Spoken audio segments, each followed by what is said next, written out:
जय हिंद दोस्तों। आज एक नई सूचना लेकर के आपके समक्ष उपस्थित हैं, जो कि इस प्रकार है। यह सूचना आर्मी पब्लिक स्कूल से निकल के आ रही है कि इसके लिए ऑनलाइन स्क्रीनिंग टेस्ट की 2022 की सारी शेड्यूल जारी कर दी गई है। अगर आप आर्मी पब्लिक स्कूल में शिक्षक बनना चाहते हैं, चाहे वह प्राइमरी टीचर हो, चाहे वो टीजीटी हो या पीजीटी हो, उसके लिए सर्कुलर जारी कर दिया गया है, जो इस प्रकार है। इस वीडियो के दौरान हम समझेंगे। ऑनलाइन स्क्रीनिंग टेस्ट जो है कंडक्ट किया जाएगा अलग अलग कैटेगरीज के लिए। The exact number of vacancies available in respective schools would be announced by each school management through advertisement. यानी हर स्कूल में कितनी कितनी वैकेंसी है, वह स्कूल वाइज वैकेंसी पब्लिश होगी न्यूज़पेपर के माध्यम से। लेकिन उससे पहले post of teachers in various categories could be either of regular और फर्स्ट फिक्स टर्म। तो अब देखिए, वह जो वैकेंसी होगी वह तो रेगुलर पद के लिए होगी या किसी निश्चित टेन्योर के लिए होगा। वो सब सुनिश्चित किया जाएगा जो पेपर के माध्यम से एडवर्टीजमेंट के अकॉर्डिंग से आप समझ पाएंगे उसको। लेकिन इसके अपॉइंटमेंट के लिए ध्यान रखना कि यह जो कार्ड है या सर्टिफिकेट है वह ज़रूरी होता है।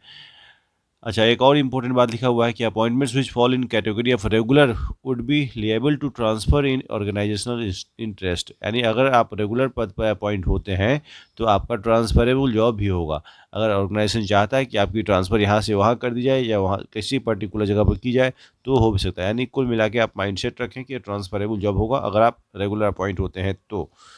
दूसरा इंपॉर्टेंट समझेंगे, सिलेक्शन प्रोसेस क्या है, इसका सिलेक्शन प्रोसीड्यूर क्या है। The selection of teachers will be carried in 3 stages. इसका 3 स्टेज होगा। स्टेज 1 क्या होगा? ऑनलाइन स्क्रीनिंग टेस्ट, जिसकी एडवर्टीजमेंट अभी आई हुई है। Online screening test will be conducted on 5th and 6th November 2022। यह कंडक्ट किया जाएगा 5 से 6 नवंबर, 5 नवंबर को भी और 6 नवंबर को भी। For vacancies that would arise during academic year 2023 and 24। अगर 2023-24 के एकेडमिक सेशन में अगर वैकेंसी बनती है किसी विद्यालय में, तो यानी किसी विद्यालय का मतलब आर्मी पब्लिक स्कूल में, तो उसके लिए जो है ना आप एलिजिबल होंगे। This test we conducted centrally. यह जो टेस्ट है पूरे भारत भर में एक साथ ऑर्गेनाइज किया जाएगा और वो भी ऑनलाइन मोड में। अब आपको बता दूं, AWS army welfare education society headquarter के द्वारा ये सारी चीज़ें जो है यूनिफॉर्म रूप से तैयार की जाती हैं। Those who appear in the examination will be given A score card. जो इस एग्जाम में अपियर होंगे उनको एक स्कोर कार्ड दिया जाएगा, which shall be valid for life provided the candidate picked up teaching jobs within 3 years from the date of passing the online screening test in any case in any CBSE affiliated schools for a continuous duration for of at least 1 year। ध्यान रखिए, इसके बताने का मतलब था यहाँ पे कि अगर आप स्कोर कार्ड आपके पास है तो आप वैलिड स्कोर कार्ड है तो आप अगले 3 साल के अंदर आप जॉब पा सकते हैं। ठीक है, score card will make a candidate eligible to appear for the remaining stages of the selection process. यानी अगर आपके पास कार्ड है तो आपको बाकी सारे प्रोसेस से वंचित हो जाना है, अपने आप बच जाएंगे। आपको उसमें डायरेक्ट अगले प्रोसेस के लिए अपियर होना है। यानी आपने एक स्टेज अब कंप्लीट कर लिया है। सबसे इम्पोर्टेंट एक बात यहाँ है कि note that holding A score card by itself does not entitle a candidate for an appointment as a teacher in any army public school। अगर आपके पास सिर्फ कार्ड ही है तो इसका यह नहीं मतलब है कि आप एलिजिबल हो गए कि आप आर्मी पब्लिक में जाकर नौकरी करें, ऐसा नहीं। It only renders the candidates eligible for second stage and third of the selection process. चूँकि इसके प्रोसेस में 3 स्टेज बताया था।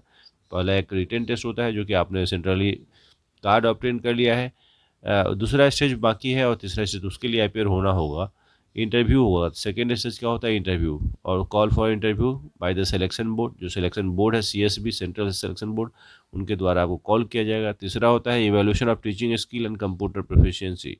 आपके टीचिंग स्किल को भी सर्च करनी है, आपको डेमो पढ़वा के देखा जाएगा, क्लास दी जाएगी, आपको ऑब्जर्व किया जाएगा। आगे एक बात नोटिस करना है कि एजुकेशन क्वालिफिकेशन क्या है। एजुकेशन क्वालिफिकेशन PGT के लिए अलग है, TGT के लिए अलग है, PRT के लिए अलग है। PGT के लिए जो पोस्ट ग्रेजुएशन चाहिए, TGT के लिए ग्रेजुएट चाहिए और PRT के लिए भी ग्रेजुएट चाहिए। एग्रीगेट मार्क्स की अगर बात करते हैं, पोस्ट ग्रेजुएशन चाहिए 50% और यह जो TGT के लिए वह स्टार दिखा हुआ है। इसका मतलब, स्टार का मतलब है यहाँ पे कि post graduate with less than 50% marks in graduation can also apply for the post of PRT। या अगर एक स्टार लिखा हुआ है तो graduate with less than 50% marks. इस तरह से इसको आप एक बार जरूर देख लेंगे। उसमें BEd चाहिए TGT के लिए और PGT दोनों के लिए 50% मार्क्स एग्रीगेट कंपलसरी है। अच्छा, PRT के लिए 2 years DEd और डिप्लोमा कोर्स चाहिए, है ना।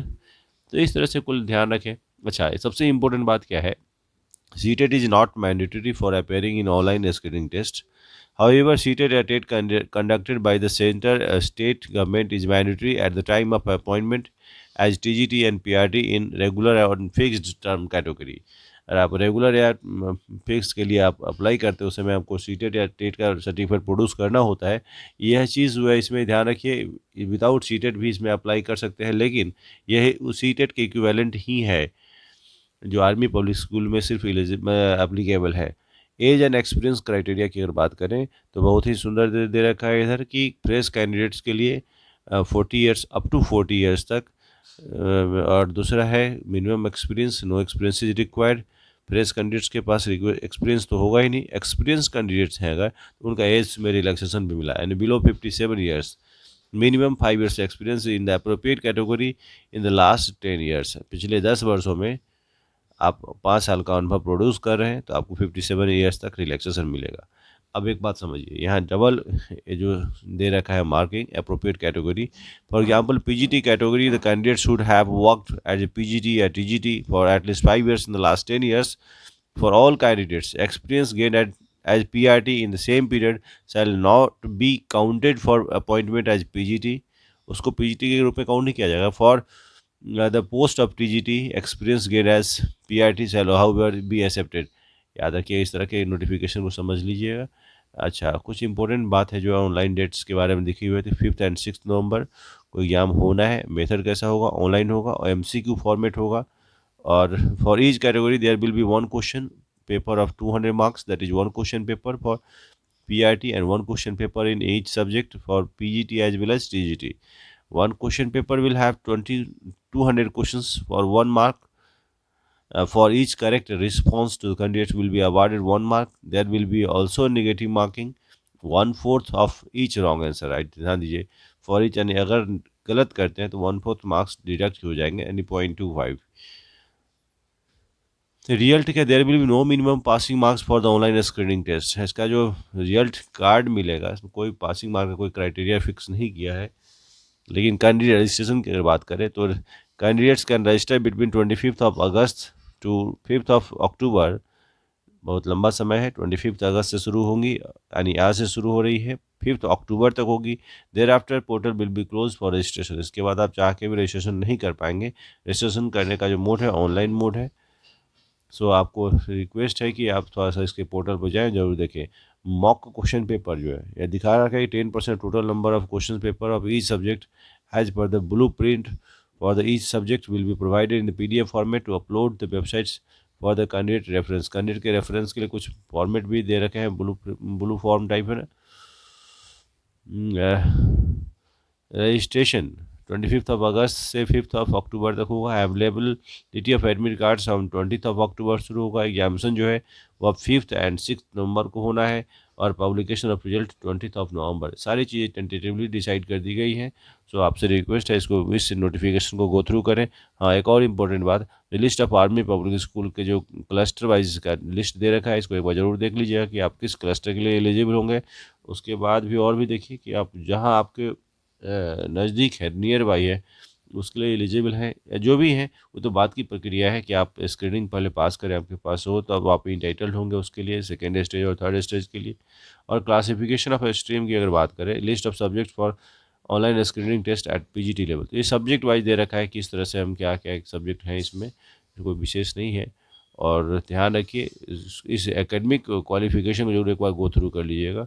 उम्मीद करता हूँ कि सारी बात आप समझ गए होंगे। TGT PGT सब चीज़ जो लिखी हुई हैं और सब्जेक्ट वाइज जो जिस तरह से वैकेंसी आती हैं TGT के लिए, जो ग्रेजुएट चाहिए, BEd चाहिए, उतना मिनिमम क्वालिफिकेशन इसके लिए भी रिक्वायर्ड है। सिर्फ अंतर एक ही है कि इसके लिए ऑनलाइन स्क्रीनिंग टेस्ट का रिपोर्ट कार्ड सर्टिफिकेट इसको मिलेगा। या जो ब्लू प्रिंट है क्वेश्चन पेपर का प्राइमरी टीचर्स में नहीं, PRT के लिए लिखा हुआ। सेक्शन ए में basic GK and current affairs आएंगे, और सेक्शन बी में pedagogy, curriculum, education policy matter से जुड़ा हुआ क्वेश्चन आएगा। सेक्शन सी जो है एकेडमिक प्रोफिशिएंसी से आएंगे। इसी तरह TGT के लिए भी है कि basic GK and current affairs सब, और इसका लेवल थोड़ा सा बदल जाता है। पेपर जो क्वेश्चन, इसको जरूर देख लीजिए, ब्लू प्रिंट दे रखा है कि आप समझ पाएँ कि किस तरह से क्वेश्चन आएंगे। अब देखिए सेक्शन ए में क्या दे रखा है PGT के लिए कि GK है, करंट अफेयर्स हैं, फिर ये pedagogy, curriculum, education matters and academic proficiency के से जुड़ा हुआ टॉपिक्स है। और कुल मिलाकर के सारी information list of examination centres है। आप जरा इसको भी देख सकते हैं कि आपके नियर बाई एग्जामिनेशन सेंटर कहाँ है। तो सारी इन्फॉर्मेशन इस वीडियो के माध्यम से देने की कोशिश किया है। Thank you so much.